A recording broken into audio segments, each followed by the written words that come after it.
Salut les mecs, comment ils vont les bons ce bordel? Moi perso ça va, j'espère que vous allez bien aussi, messieurs et dames. Bien sûr, n'oublions pas ces demoiselles ou ces mesdames. Bref, du coup aujourd'hui les mecs, bon voilà, petit débriefing sur le match d'hier. On va faire petite mise en place du match de ce soir. Et puis on va parler un petit peu de football et comment on parie, etc. sur la dernière partie de cette vidéo, bien sûr. Donc les mecs, donc du coup Bordeaux, ben voilà, hein, Bordeaux chaotique. J'ai mis Bordeaux gagnant, un peu chauvin, effectivement. Je pensais que le dernier match de Bordeaux allait leur donner un petit coup de peps, balancer un peu d'épices là-dessus. Trou noir, Fada. Trou noir. Plus personne en ligne de mire. Gourvenec, il tient plus ses troupes. C'est le bordel. À mon avis, à l'heure où je vous parle, il a dû faire ses valoches. Voilà. Oh, putain, c'est un truc de ouf. C'est incompréhensible. Bon, bref. Pourtant, il y a eu 2-3 occasions exceptionnelles. Bon, un petit soupçon d'orgueil. Mais voilà, 2-0 perdu. C'est une catastrophe, voilà, c'est une catastrophe. Tout Bordeaux est en larmes. Non, j'exagère, mais bon, bref. Du coup, ben, ils sont revenus jouer dans leur stade au Matmut devant leur public. Bon, la moitié du stade était là. Ben, voilà, agacés. Ça a hué Gourvenec dehors, je pense. Voilà, le temps, la grisaille, le vent. Bon, ils n'ont pas été habitués, les pauvres. Donc, du coup, les pauvres minots. Allez, adios amigos, 2-0 dans la tronche, nous on perd notre pari, dégoûté. Bon bref, voilà, c'est la vie, c'est comme ça. Bon, à mon avis, ça va changer, ça va bien changer.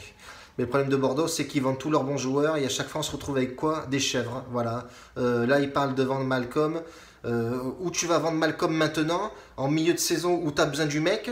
C'est toujours comme ça Bordeaux, voilà. Bordeaux vend toujours ses bons joueurs. Et nous, on récupère et on garde tout le temps les mecs qui arrivent de formation. Et ils sont pas au top, tout simplement. Ils ont encore besoin de 2-3 saisons dans la gueule avant de savoir jouer au ballon, quoi. Je suis désolé.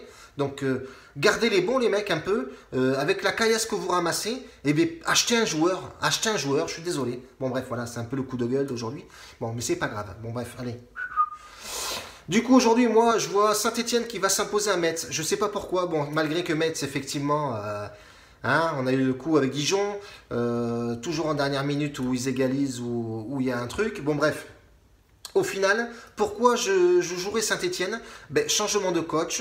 Et j'ai remarqué que depuis que Ruffier n'est pas dans les cages, eh ben, ça fait 2 victoires consécutives à la maison. 2-0 chacune. Une contre Nîmes, une contre Toulouse.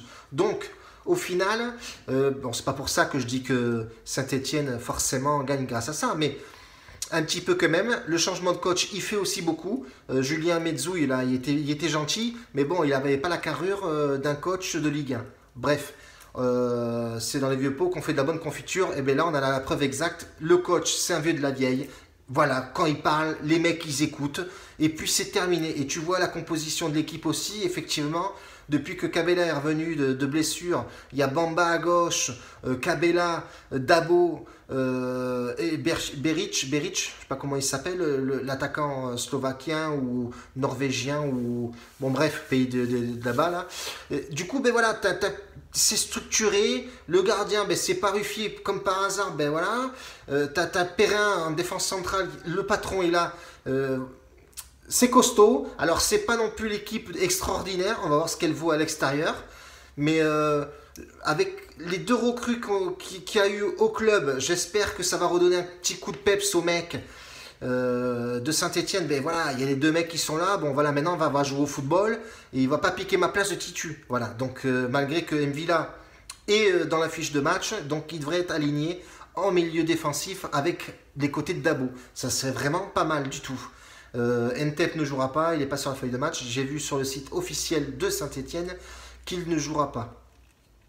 Donc on a quand même Villa qui jouera au terrain. C'est pas un joueur qui va nous changer l'équipe, mais au final, ben, ça va structurer un peu cette équipe de Saint-Etienne. Et attention, ils peuvent revenir. Ça va être dangereux pour les autres, je vous le dis. Donc je vois Saint-Etienne aller s'imposer là-bas. Voilà. Alors Metz, voilà, s'ils arrachent le nul, bon, je reste confiant sur mon pari. Je mettrai Saint-Etienne gagnant. Victoire sèche, 2,95 la cote. Je le tente. Mettez un petit billet, les mecs, hein, voilà, qui ne tentent à rien à rien. Moi, perso, je vais mettre 20 balles dessus. Je vais tenter, voilà. Si je perds, je perds, hein. De toute façon, on joue pour jouer. Tu joues forcément des fois pour perdre. Donc, si tu tentes pas, tu seras pas. Voilà, tu tentes pas et que Saint-Etienne passe, ben, t'es niqué. Bon, bref, du coup, voilà, moi je vois bien cette équipe. Saint-Etienne, ben, Metz, c'est quand même 35 buts encaissés, quoi. Donc, ils prennent énormément de buts. Ça veut pas dire qu'ils vont aller mettre 35 buts. Ça serait trop beau, non, je rigole. Mais bon, au final, voilà, tu as quand même une équipe de Metz qui est pas au top, dernier du classement. C'est un peu le foutoir. Ouais, c'est pas le top. À mon avis, Metz, faudrait qu'ils recrutent un petit peu, mais qui c'est qui va aller jouer à Metz? Voilà, à part les vieux de la Ligue 1 d'avant. Donc du coup, ben voilà, 13 matchs invaincus Saint-Etienne à Metz, ou contre Metz plutôt. Donc ça fait 13 matchs qui ne perdent pas contre eux. Voilà, donc je tente le coup, moi, je tente le coup. J'ai vraiment une bonne onde avec Saint-Etienne. Je trouve que Saint-Etienne a changé de visage depuis qu'il est arrivé, le nouveau coach. Et puis, on verra bien ce que ça se passe. Qui s'est passé dans les trucs. Donc, du coup, voilà, les gars. Au final, c'est plutôt pas mal, je trouve, dans l'ensemble. Il faut peut-être un peu plus approfondir, effectivement, les matchs. Je parle du VIP spécialement. Les combinés, etc. C'est un petit peu aléatoire. Je suis pas trop pour les combinés. Alors hier, j'ai beaucoup d'abonnés, les nouveaux. Merci les mecs, bienvenue les gars. Snapchat, ça s'arrête pas. Alors beaucoup de questions. Les combinés à 8-9 matchs, les mecs. Moi personnellement, les combinés, je vais arrêter.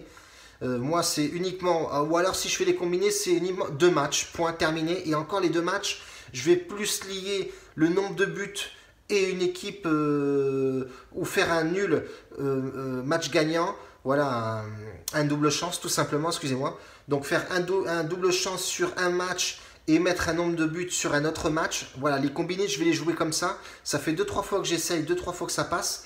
Donc du coup, plus combiner mes matchs comme ça. Et je les combinerai, c'est-à-dire 2 matchs maximum. Les 8 matchs, les 9 matchs, les mecs, c'est sans moi. Ne me posez pas des questions. M'envoyez pas vos listes de 15 matchs. 15 matchs, c'est aléatoire, à moins d'avoir gagné l'euro million la veille, enfin voilà, ou alors les fesses bordées de nouilles, les mecs, 15 matchs, c'est tendu, c'est tendu. Tout ça pour avoir des cotes à 13-15. Moi, perso, je joue pas à la loterie, hein, je suis pas au casino, papa, c'est pas la roulette. Hein. Bon, bref, les mecs, ne combinez pas 50 matchs, ça ne sert strictement à rien. Vous voulez des grosses cotes.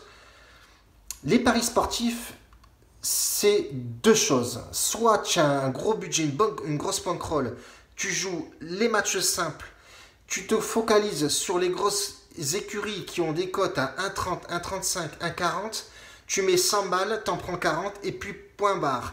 Tu as l'autre type de joueur à 100 euros qui va combiner des matchs à tir-larigot, qui va foutre sa vie dessus même quand il va mettre ses matchs, il va voir les cotes, il va halluciner, il va mettre l'oseille. Il va se dire, putain, je vais gagner. Non, mec, il ne faut pas combiner comme ça. Jouer simple. 2 matchs maxi, et puis combiner les matchs intelligemment. Il ne faut pas partir dans 15 matchs, ça ne sert strictement à rien. J'ai fait mes combinés et un match simple. J'ai fait 3 combinés et un match simple pour mon côté VIP, avec des matchs combinés de nombre de buts, les 2 équipes marquent, la double chance, et j'ai combiné 2 matchs maximum. Et je peux vous garantir que ça passe à coup sûr à chaque fois. Donc, et ça nous fait des cotes à 1,82 max. Donc, ou excepté des fois, quand tu joues les petites équipes de bas de tableau, celles qui encaissent énormément de buts, et quand tu fais des handicaps, donc le nombre de buts où les 2 équipes marquent et ainsi de suite, tu as des cotes même plus intéressantes qu'une équipe comme Paris Saint-Germain avec des cotes à 1,05. Voilà, donc oui, tu vas être sûr de gagner, mais ta cote elle est minime, elle est dégueulasse quoi. 1,08 ou 1,05, à part à mettre 1000 balles dessus, et encore 1000 balles, tu vas gagner quoi? 80 euros? Ouais, super, super statistique, papa. Donc, du coup, non, voilà, jouer comme ça, mais je ferai une vidéo un peu plus approfondie avec mon système de jeu pour vous expliquer un peu comment je fonctionne moi. Donc, et ça va peut-être plus vous donner une idée de la manière dont je parie mes matchs. Et la philosophie un petit peu de ce que je fais. Voilà.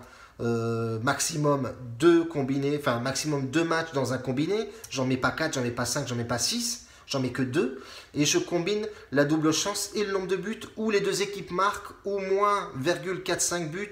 Enfin, voilà, il y a toute une stratégie derrière, mais il faut étudier les matchs, c'est toujours pareil, c'est-à-dire que c'est un travail de l'ombre, ça, c'est voir les sites, machin, regarder les blessés, ainsi de suite. Bon, je ne vais pas vous casser la tête à chaque fois avec ça, mais grosso modo, c'est comme ça. Donc, je ferai demain une vidéo avec vraiment structuré de comment je vais parier, comment je joue, comment je donne mes statistiques, etc. Donc voilà les mecs, vous savez tout de moi, papa. Non, je déconne, mais bon voilà, dans l'ensemble c'est ça. La bise à tous, merci aux nouveaux abonnés, c'est sympa les mecs, ça monte de jour en jour, grazie mille. Et puis voilà, mes mecs, je suis tout le temps là, constamment là, Aldo ne me lâche rien, même si on perd, même si je me prends des réflexions dans la tronche, je m'abats pas, j'ai un mental de ouf, il n'y a aucun problème. Critiquez-moi, il n'y a aucun souci. Et mettez-moi des bons commentaires, j'apprécie aussi, il n'y a aucun problème. Ciao les gars, merci la bise. Ciao.